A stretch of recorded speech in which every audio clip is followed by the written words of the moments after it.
أعوذ بالله من الشيطان الرجيم. بسم الله الرحمن الرحيم. الحمد لله الذي خلق فسوى والذي قدر فهدى والذي أخرج المرعى. أصلي وأسلم على رسول الأمين صلى الله عليه وعلى آله وصحابته ومن اهتدى بهديه إلى يوم الدين. أما بعد، السلام عليكم ورحمة الله وبركاته. Eranga basibwe baba. Assalamu alaikum warahmatullahi wabarakatuh. Ntwala mukiza guno kujjukizanga nange sejjamu ebbanga lyonna okwogeranga ku mutonzi waffe, okumujjukiranga, okumutenderezanga, okumufiiringanga. Wa luganda olwo ajja tina makula luganda olwo okumuwuliranga. Nkiterezeza okumuwuliranga. Ekituufu okwogera ku mutonzi wo, okumujjukira, okumutendereza kya bbeeyi. Byonna byogenda okwogerako yali embega waabyo. Bwe baba bagagga yagaggawaza bagagga badde. Bwe kuba kugwamu yasalawo ani anaggwamu. Ate oba ne bwe kuba kuwangala mu buyinza era ye. Oyagala toyagala. Embeera zonna zisana zisikenga entegerayo n'obwongo bwo okwongera okumukkiririzaamu. Yasalawo ekisooka, yasalawo ekisembayo. Amwekutte ebbanga lyonna awangula. Atamwekutte ensi yonna ne bweba naye aba mu bbanga. Bano abantu bayaaye, bakwagala, balina bye bakwagalako. Weekwatanga nnyo ku wabikuwadde lw'ogenda okumalako n'ensi. Okumutendereza, okumwogerako kizimba enkolagana, omukwano, empuliziganya wakati wo ne yakutonda. Ekyamazima obulamu bw'ensi kumpi bwonna busika muntu kumwerabiza ya mutonda. Bwe tudda mbagana baffe bali mu kisawe ky'ebyamasanyu, entertainment, bangi bw'oteekuŋŋaanya weerabira nti yonna yakutonda. Nojolabanga ow'ekitalo ennyo kuba buli wootuuka bakuba engalo ne weerabira nti bajja zikuba buwangazi bwo bwonna. So obulamu bwonna busika muntu kumwerabiza ya mutonda. Omuntu yenna asaana abeere wa buvunaanyizibwa. Tewabanga embeera yonna emwerabize ya mutonda. Ensi eno omutonzi waffe alina enteekateeka gye yagiteekateeka yeewuunyisa. Ebifaananyi bingi ebyandisise ebirowoozo by'omuntu okukkiriza nti alina eyamutonda. Tuwangala n'abantu naye abantu tetugenda kubeera nabo lubeerera. Kyovola twakuŋŋaanye wano buli muntu yavudde wuwe, yavudde gye yavudde. Tuli bangi. Zinaagenda okwera essaawa 3 ez'ekiro nga buli muntu yasoobye dda okudda ewuwe. Ogenda kufundikira ng'oli ogwo. Bwe bulamu bw'ensi. Bakuwaana leero ogenda kufundikira ng'ozze mu maaso ge yakutonda ogwo. Obadde okimanyi nti neeka ng'ozzeeyo bakwaniriza mu ddiiro awo. Era okumalawo essaawa endala 2 nga buli muntu era asobye ne musigala era ogwo. No naayingira eno, bali ne bayingira eri, ne bali ne bayingira eri, mwenna ne musibaawo. Toyina kya bbeeyi mu nsi kwenkana mutonzi wo. Okumwogerako, okumujjukira, okumutendereza, okumuwulira, okumufiiringa kya bbeeyi. Gwe ng'omusiraamu okutendereza ng'omutonzi wo okusookera ddala kukubanja okuyiga okusoma Qur'an. Mwamikazi w'ekkapo, ekituufu ebintu bingi bye tuwaddewo obwongo bwaffe. Okuyiiya oluyimba si kyangu. Okuluteekamu ebirungo byonna abantu balwagale, obudde, ebirowoozo, okutetenkanya biyitirivu. Mwami Nuruddin Tege okukola programu neevaayo. Ddala tukukkirize ng'omukozi waffe wa Baba TV n'omusaala tugukuume nga tukuwa ogwo batukwongere byetaagisa obudde. Lwaki ebintu bingi bitutta obudde bwaffe, eddiini neetwala obudde butono, oluusi neetefunira ddala. Lwaki owangaala Nuruddin programu ye y'ebyobufuzi evaayo nnyo. Twagala n'obwetusaza Aisha naye eveeyo nnyo. Tuleko Nuruddin Ntege nga yakulembedde ajja tuwe n'abaana be musola ya Aisha. oba ey'amagalibi. Abaana bakulabika ng'oli mu Qur'ani ogibuliddemu ajatina makula. Qur'ani eyo bigambo bya mutonzi wo ng'abuulirira ggwe, kati simanyi gwe wabirekera. N'ozibya olunaku nga tobuuliriddwa, kyabulabe. Ampuliriza please, tusale amagezi gonna mwannyina ze fifi. Tuyige okusoma Qur'ani. Oveka program ko nga kakuteyo bulungi, otuneko mu bubaka obuva eri omutonzi wo. Obeke sura nayo zokkiriza nti eno yo nange mpulira buli lwe ngisoma entuulamu ngifiiringa. Qur'an tugiwa kadde naddala ate mwezi guno muyakkira. Qur'ani bbanja lyo bbanja lyange, kubanga bwe kubanga Qur'ani kubuulirira nga ffenna tukakasa nti yatutonda ali omu, then kitegeeza nti ffenna tukakkana tubuulirire. Ensi yiye byonna ebitutawanya muyo ajadizaitun kacham byonna ebitutawanya mu nsi yabinnyonnyola. Nkolagana y'omwami n'omukyala byonna bitemeteme. Ovunaanyizibwa bw'omwami eri mukyala we byonna yabinnyonnyola. Mwana eri bazadde yabinnyonnyola. Omukozi eri bakozesa yabinnyonnyola. Abakozi eri abakozesa yabinnyonnyola. Ennaku etuluma eva ku bugayaavu bwaffe n'ekitabo ekyo eky'ebbeeyi. Lwe lutendeza mutonzi olusookera ddala. Ebigambo subhanallah, alhamdulillah n'ebirala la ilaha illallah, Allahu akbar, shami mu mayanja ofunanga yakadde n'oddiŋŋana ebigambo ebyo. Mpola mpola mpola mpola bikuuma omutima nga gulina empuliziganya n'omutonzi waagwo. Bikuuma omutima nga gulina omukwano. Bikuuma omutima nga gulina enkolagana n'eyagutonda. Automatically buli lwozimba omukwano ogwo n'enkolagana n'empuliziganya n'omutonzi waffenna, olwo kitonde kyate kigenda okufuukira ekizibu. Tuzimbe enkolagana, empuliziganya n'omukwano wakati waffe ne yatutonda. Wakati mu kwekwata ennyo n'okwebanja okuyiga okusoma Qur'ani eyo n'okwebanja byetegeeza. Osome suratul Fatiha ffenna gye tusoma alhamdulillahi rabbil alamin, n'obisoma omwaka mulamba nga tumanyi bye bitegeeza. Obutebenkevu bw'omuntu ng'asaala makulu gali mu bigambo by'asoma. Lwaki ffenna tebaatuta buli muntu asaale mu lulimi lwe? Eddiini erina kuba eki. Kyova olaba bw'ogenda mu magalibi y'e China ogisaala teweemulugunyiza nga basoma byennyini bye musoma e Uganda. Bw'ogenda e Japan al-Fatiha yeyo yennyini, salaamu yeyo yennyini. Ekyolulimi kyali kyakuuma ddiini ng'eri kitole, tusigala buli muntu abanjibwa okuvunula obubaka obwo mu lulimi lwe okusinziira ku yonna gy'awangalira. Nsonga ng'eyokubiri, mu mbeera enjawulo twebazenga nnyo eyatutonda. Bangi tetufumiitiriza, twemulugunya nnyo, twebaza kitono. Ebbanga lyonna tutunulira byatannatukolera. Ne weerabira nti kuno ku nsi takukolerako byonna, wontagabirawo byonna. Ne bw'olisaala ekiro kiramba, ne buziba ng'osaala, ne buddamu ne bukya ng'osaala, togenda kubona bizibu bya nsi. Ebizibu mu bulamu bw'edduniya ye settingi y'omutonzi waffe. Ne bw'ogaggawala otya tosobola kuba na byonna. Ne bw'oba munnaddiini otya tosobola kuba na byonna. Anaanywa ku tuzzi yawadde ebirowoozo bye n'obudde ku mutonzi we byamukolera. Bimala bulungi nnyo okwerabiza byatannakukolera. Okyali mulamu. Enku yange eri mu ttaka. Muwanyise. N'owekitiibwa Ssebaana. Okimanyi nti ye abakuba na mukiso gwe yali ajja kukiza muwanyise atwale obulamu akuwa ebyobugagga byonna. Gwe wandigaanye. Obulamu buyina. Sente z'onoonya abazina bali mu ttaka. Ebitiibwa by'onoonya ababirina bali mu ttaka. Simanyi hiti z'onoonya abazina bali mu ttaka. Ettutumu ly'onoonya abalina bali mu ttaka. Mu byakwadde omutonzi waffe atwala ekyakuweemu ki? W'omuwendo n'ekitiibwa byakkoledde. Wakati mbuteerabira gyakujje.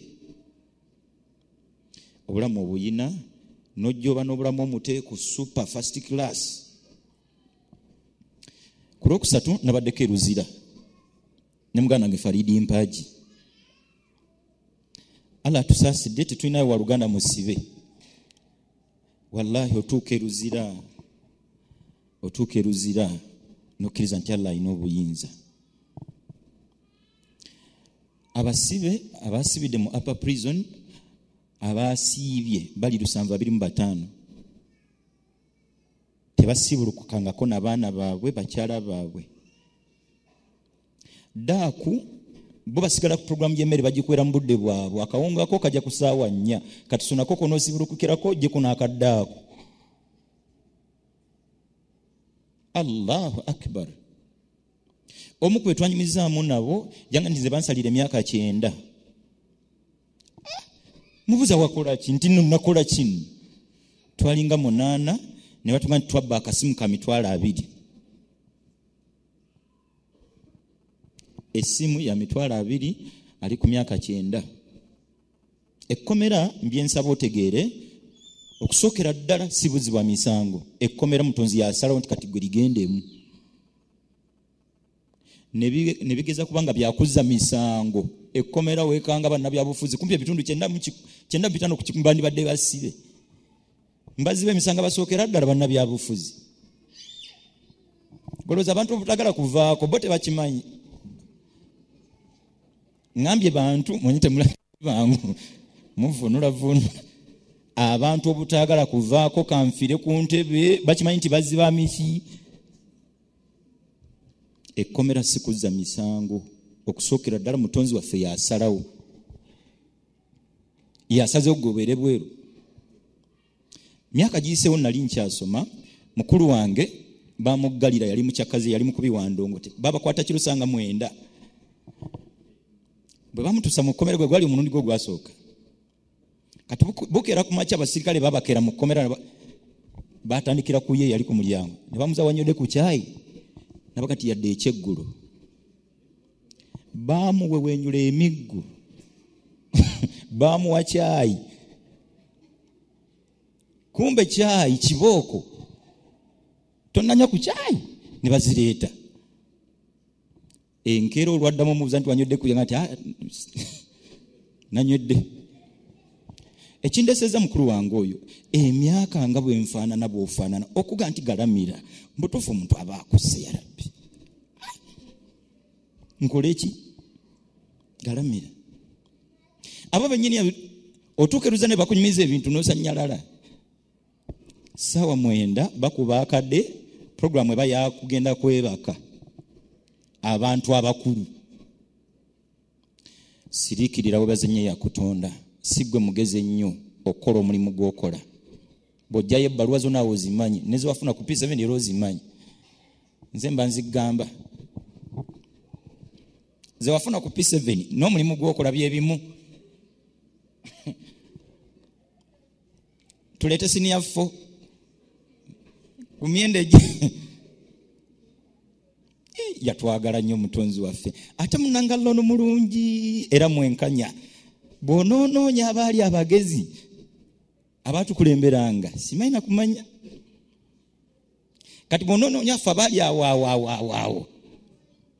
Nyina omuvubuka gwe mmanyi saagala mmwogera ne wallahi buli lwe musinka mugagga nasomako naye primary.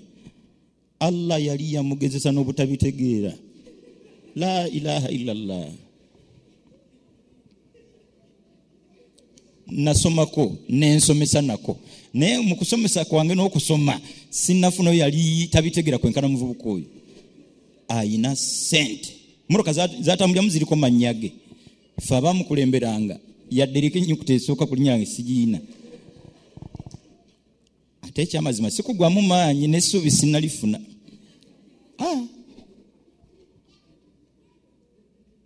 Twebaze nnyo omutonzi waffe olwebaza nga ddala luva ku ntobo ya mutima nga lulwo lwoliwaayo obudde ku byakkolera ekituufu ogenda kusala pressure ku byatannaba. Nsigire ekifaananyi obukyalidde sengaawo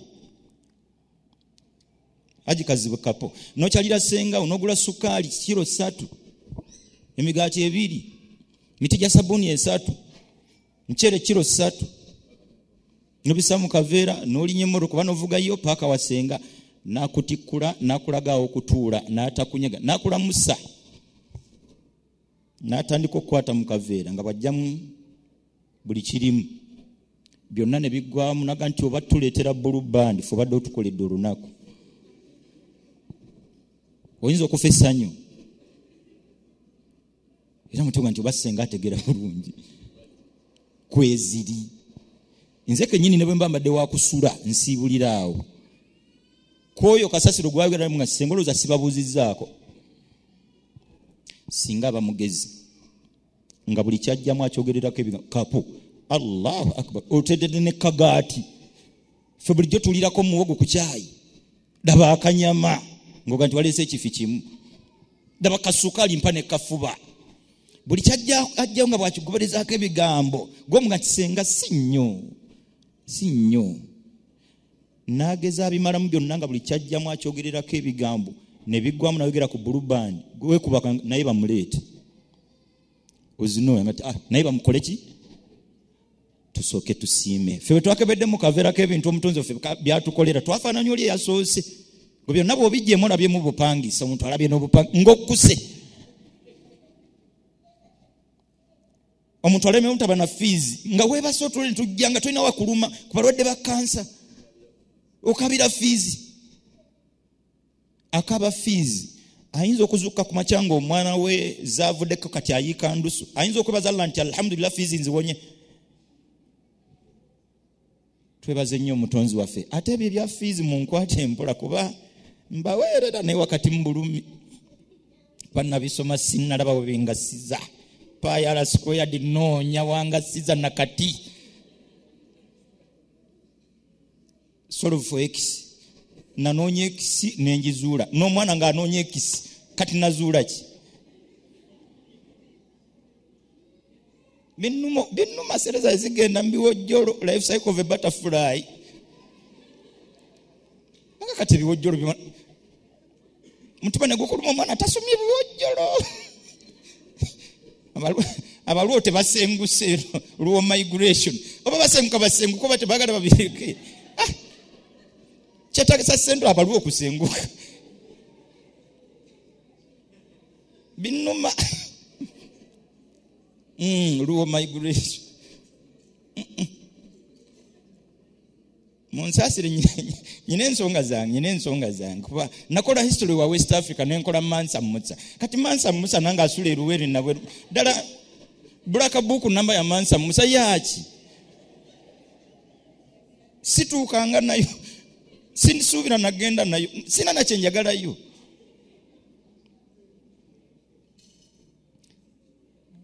twanizo okitiba Sheikh Shafik Mafo enzalo yechewanise wali wa chairman Babu kasitatansa sule kwebaza mutonzi waffe ensonga yange kiwa obudde toyina nnyo nnaku eryawo ennaku ekuluma ggwe kusirikira kufumiitiriza gw'omwami omuyina eri abamunoonya zino TV Faridi Mpagi kwe bakola abafifi waliwo programu y'abanoonya otunulira omukyalo oba omwami nga yazza anoonya nga gwayogerako ga nti gyayise yonna ayise mbasajja beereero nannyonya gwanyonya nti njagala omwami nga mweru nombuza nti oyise mbaddugavu nga mbona bayisemu temuli wuwe kigambo mwami wallahi atamanyi kyekitegeeza gwe omuyina muvuluga empola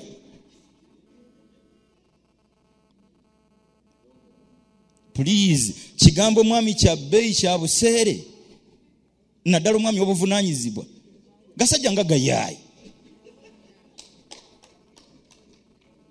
omukyala wenna ayina omwami afaayo omukyala fifi weesuneko webaze nnyo omutonzi wo oyimirizewo eswala 5 kwebaza mutonzi wo kulondera mu baami bonna nakulondera mwami Nsubuga obuvunaanyizibwa bwatyo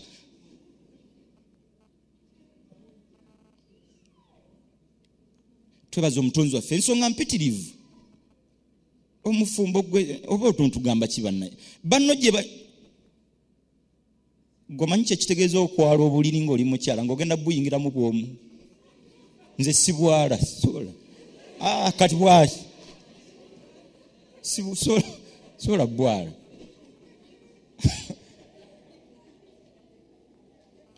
Allahu akbar. Nsigira kifaananyi kya mukyala munno abikkula obuliri abugagambula abuyingire mu bwogu.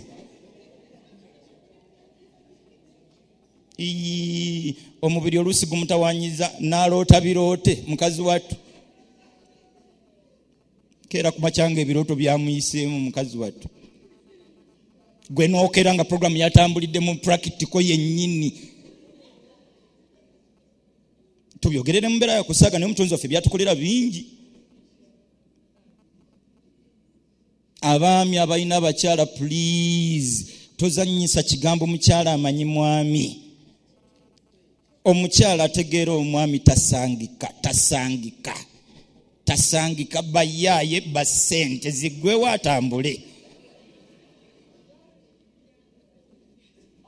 Nyumya byonna toyogera nti sente teziriiwo, embozi ebeefudde n'omukwana batayina. Abaami please tuvaluinga abakyala. Baseeka mikwano gyange mu nsaasire nayo mpiteyokko. Omukyala afumbira seeka Allah musaasire. Basiraamu tusiibula bubi bagumiikiriza. Omukyala afumbira seeka Allah musaasire amunyweze. Mutukoledde omulimu gwa bbeeyi nga mukulemberwa abafumbe wange. Buli wamamba wane yiye. Abaana bawala bambi bagumi ewange. Nyina pieces. Allah bansaasirire. Bankozemu omulimu. Nye nange siri mu binnyeera. Siri mu binnyo. Abaami please, abaami. Mukyalo oyo yakuyonja abalala okulaba. Mukyalo oyo yafumba abalala okulaba. Bafumbo bannange tube n'ebyama. Fifi sigaze ensonga zonna ebbaawo nsubuga zisigale wakati wammwe babiri. Mwakkanya babiri okufumbirigana tetwaliyo. Ffe tukutegezaako butegeeza ku mikolo. N'otunyumiza n'ebiri mu bedroom. Swalako naawe. Abaami please. Mulimu n'abaami abalina olugambo. Nga kisajja kikulu. Ne kinyumiza nnyina waakyo. N'otunuulira omukebe. N'otunuulira kigambo kinsimattusi. Paka kati omusajja nnyoko omunyumiza omukyala ate gw'osula naye oli mulwadde wa mutwe. Bimukwatirako.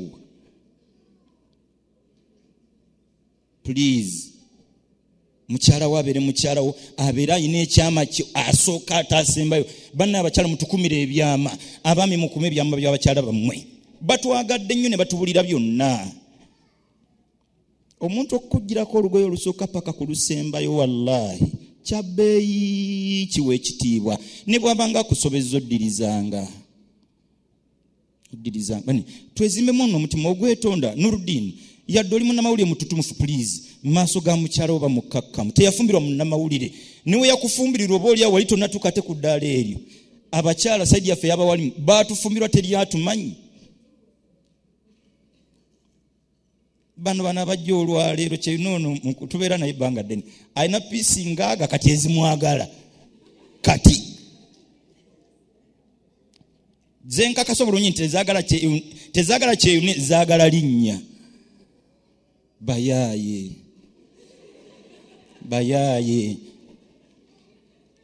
Imam Kyeyune gw'olina omutuufu omumanyi emyaka gigenda mu 15. Oyo Allah mukuume. Mumanyi. Munsaasire nnyingirira obufumbo buno bangi butawanyeko. Omwami alina abakyala basukka ku babiri please. Jangu nkutuuze tosasula. Twetabula ffe kennyini gwe bizunga n'obijja n'obitwala eri. Ne batuuka okuvuma mukyalo nga buli ke bamuvuma katuufu nga gwe abitutteyo. Mukyala wakamuwasa naweereza omukyala bu message nga mbutuufu byayogera ge mazima nga gwe kennyini gw'olokompoka wallahi ontaasizza. Nze simanyi na kumanya kyembaddeko nze nakunoonya dda. Wano bulijjo tolya. Please abafumbiddwa omwami omufumbo omwami kkiriza nti bafumbiddwa mufumbo. N'omwami nawe kennyini weeyiseera ng'omufumbo. Omukwano gusindire eno ogweno gubere gweno n'ogweri gubere gweri. Mu kiseera ekyo abaaliwo yabaawo mukakasa oli nti please tonkubira simu. Siriiwo nabo nabaga tebankubira kibalansinge. tetuganye oli mugole ne bwe mba ndi eri atendekaamu nveeyo munsasireyo ngaziyemuko nandabula naye andi bubi yarabbi ne naye agume sinamugamba kumpita zanansibu zatoleko nsaaga mawula nankulamusizza Raini sinamulaba kyamma yanje aliwa munno oli omutonotono nvaako naawe gwokola naye ntabula nga nfunza ebigambo byange twebanje okuyimirizaawo esswala jostede esswala ziri 5 byonna bikole oyimirizeewo esswala mmeka 5 yali Seeka Omar oyo bagwe nawulira akisomesa mwanzenwa omwana omuwala musabuzi wa ndongo temuyitako nga musaze wa swala ya kiro era ng'ebikola bye mu kusaala abaana byo mu kasawo akadde bwe katuuka endongo esooka neewummula n'agenda ku musaalo nina neyambuza ekibuzo nga Ramanzaani etandika nti ekituufu ndi mwana muwala gwe byasobera ekituufu kiri nti neekolamu ssente sagala kinnyonnyola nnyo ate muleke kunkalubiriza ye yennyini ye kapito we lyedduuka lye ye yennyini kati ambuuza nti seeka nsiibe namwe nti ekituufu kiri nti siiba tobitabula anti ogenda okuza omusanga ate ogwokubiri guli gweyokedde ogusoose nagwo musango kakati ate bona ogattako ogwo butasiiba nagwo muki tosinzira ku mbeera yonna obutasaala jostede tewabanga akunafiya eswala esigale nga swala okusiba kusigale nga kusiiba haji balunywa mukwano gwange eswala esigale nga swala eddiini esigale nga ddiini haja tinnamakula tulina abantu abatunafiya mu ddiini bebe kulu mwami Sali juzi yaliko mu kanisa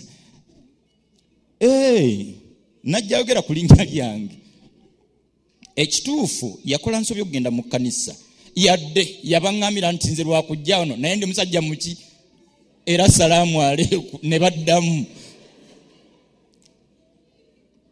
akkiriza nti eno gyakozege ensobi naye ye musajja muki musajja musiraamu bani please obusiraamu bwaffe bubeeremu ebikolwa mulayini yakobaza mutonzi waffe ngera n'abaana bo mu bulamu bwe tolina kyogenda bakolera nga kubazimba mu ddiini ojja kuba obakonekitinze ku mutonzi waffe kamala byonna tuyimirizeewo esswala tuve mu mpalana tuli basiraamu jostede Hassan Kigozi mukwano gwange banno ebyo byammwe mulina ebizibu byammwe tuli basiraamu temukyerabiranga tewerabira nti omuzikiti tujja kuyingira ogwo ffenna nga tutunde mu kibula tutunudde saidi egi ffenna nga esswala yonna efaanana empalana yaki aliwa mukoddomi wange Mansuru Semanda Kingisa tanajja please bino ebintu byakwetuuza Mansuru ne Musa nga tufaaki Musa ate Mansuru kakati olwani agenda tutuuza George ffe tulina okutuuza George tumwe ti George eno nsi kwata mpola nga ffe tutuuza please tubeere wamu ng'abooluganda ebitusobako bitusobeko nga tuli wamu tutule twogere ku bitutawaanyiza tusigaze oluganda lwaffe n'obumu waffe ng'abakkiririza mu mutonzi waffe mu bwomu bwe okwebaza omutonzi waffe kigazi mwebaza olwebaza olulimu ebikolwa esswala ebeere esswala bwe kuba kwata mu nsawo kubeere kwata mu nsawo obunafuukirize nti ekituufu ndi munafu wano ne wano oleka ate bukozesanga mukisa ate okunafa mu byonna munsasiro obudde nabuyisizaamu dde okusinzira ku batesitesi naye neebaza buli yenna eyerekereza byonna Laira Kalanzi aliwa kakwano kange baasi alaikum salaamu warahmatullahi wabarakatuh oyo muwala mukwano gwange atera okumbuuzaako tebakimanyi nti no mu dalasa tuba naawe sigala ng'okikola bwotyo nga bulijjo era luli n'abalala please dalasa eno mukyala Fifi terumala olutuula lumu kyovula obudde bututwalaganya funayo akadde ku mubuzi wali tubeerawo buli lwakutaano okuva ku ssaawa emu paka ssaawa nga 2:30 jangu tubeeko bye tugabana nga tuteredde wamu ewaffe mu nju obuze by'obuuza tukunyole bye tukunnyonnyola nga tuli wamu wiiki teggwangako nga tolinawo otudde kyabulabe. Nyigiriza nnyo omwoyo guno nagwo gulyanga omubiri bwe gulya. Tulabiridde nnyo ekibiri ekigenda okuvunda. Omwoyo teguvunda, teguggwawo. Okufa kw'omuntu mwoyo gwawula mu mubiri gwo gusigalawo. Ekibiri tukiriisa ekyenkya ne tukiwa ekyemisana ne tukiwa ekyeggulo. Omwoyo gwo gulya bigambo bifaanana biti. Togukandalirizanga nnyo. Mwaka mulamba bw'oguwaayo ekyokulya omulundi gumu guno gwozze mbutuufu oba mubi nnyo. Gwe mwaka oli omulundi gumu. Omwoyo gwo gufunire ngayo ekyenkya gulyeyo ku kyeggulo. Kale mu wiiki gufuneyo ekijjulo. Kivula abantu emitima gyafa lwakubulwa byakulya. Naye nti oyo yafa omutima oyo gwe mulaba. Alina omutima oyo gwe mulaba. Gwamagamaga ebyokulya ne gulwala enjala n'etuuka okugutta n'afa omutima akukola buli kyayagala. Tufunengayo akadde olwokutaano tubeerawo kumubuzaawo n'eddala sendala tuzinoonye. Imamu Kyeyuna alina gy'abeera, nina gy'embeera, Sekamamadi yasoose walina gy'abeera. Otuleko wansi mu bukakkamu, essula ziri ezikutawanya tuzitemeeteme. Mukyala Namakula obuuze ekisibo kyange, esswala yange bwe neebikkirira, bwe nsaala ng'ebigere biri bweru, esswala eba nkendeevu, ekyo badde okimanyi. Omukyala akkirizibwa okulaga ebitundu bibiri ng'asaala, feesi na mikono. Kati funayo bisokisi mw'osaalira. Esswala y'okujjula. Ebyo tojja bitegera okujjako ngozze ne tunnyonnyolegana. Biki ebitta esswala y'omusaaze? Biki ebigikendeeza? Biki ebigituusisa? Ebyokusoma bingi buno budde tebutumala. Please nyigiriza nnyo. Supreme Council buli lwakusatu. Era obudde bwe bumu. Saawe mupaka sanga 2 buli lwakusatu ng'ojje kumula manzaani. Ewandegeya Monday n'olwokubiri ebisooka mu buli mwezi tubeerawo. Monday, Tuesday bisooka mu buli mwezi. Bwe tunnyonnyola bwe tutyo zonna ziganoga nti nze mu buli mwezi kantayize eri ezo. Oba mu buli wiiki kanfuneyo eno. Otherwise tekimala. Nsaba Lwekitiibwa ateeka omukisa mu bulamu bwaffenna, atuwa okumukkiririzaamu okwannamaddala, olukkiriza olutaliimu kumubuusabuusa. Tusaba Mutonzi waffenna tatuwabuliranga mu buli nsonga yonna. Gwe tulina yekka okuviira ddala yatuleeta mu nsi ye yekka. Amiina. Yatutuusiza na wonna bwe tutuuse, na yonna gye tutuuse essubi lyaffe lyonna lituli mu ye yekka. Saba Mutonzi waffe atuwa okumukkiririzaamu n'omukwasa ensonga zaffe zonna, atuwanguze bonna banaayimiriranga mu kkubo lyaffe. Nsaba Mutonzi waffe atuwanguze bonna banaayimiriranga mu kkubo lyaffe. Nsaba Mutonzi waffe atuwanguze bonna banaayimiriranga mu kkubo lyaffe. Ateeka omukisa mu zzadde lyaffe, ateeka omukisa mu bufumbo bwaffe, ateeka omukisa mu bulamu bwaffe, ateeka omukisa mu mirimu gyaffe, ateeka omukisa mu byonna ebikola obulamu bwaffenna. Nsaba Omutonzi waffenna wakati mu bwetoowaza akkiriza okusiiba kwaffe, wakati mu bizibu byaffe by'amanyi atusonyiwe busonyi akkirize. Mpeera y'okusiiba yonna tatummangako mpeera yonna. Mutonzi waffe tutwala omukisa guno okwetondera ensobi tubigwamu oluusi nga tumanyi olumu nga tetumanyi. Mala gasonyiwa tuli bitonde by'ebikendeevu. Nsaba Omutonzi waffenna buli yenna gwe waleese wano olujja lwe lweyazze wano lumufuulire ensonga okutereza ensonga ze zonna. Subhana rabbika rabbil izzati amma yasifun wa salamun ala al mursalin alhamdulillahi rabbil alamin wa salamu alaykum wa rahmatullahi wa barakatuh.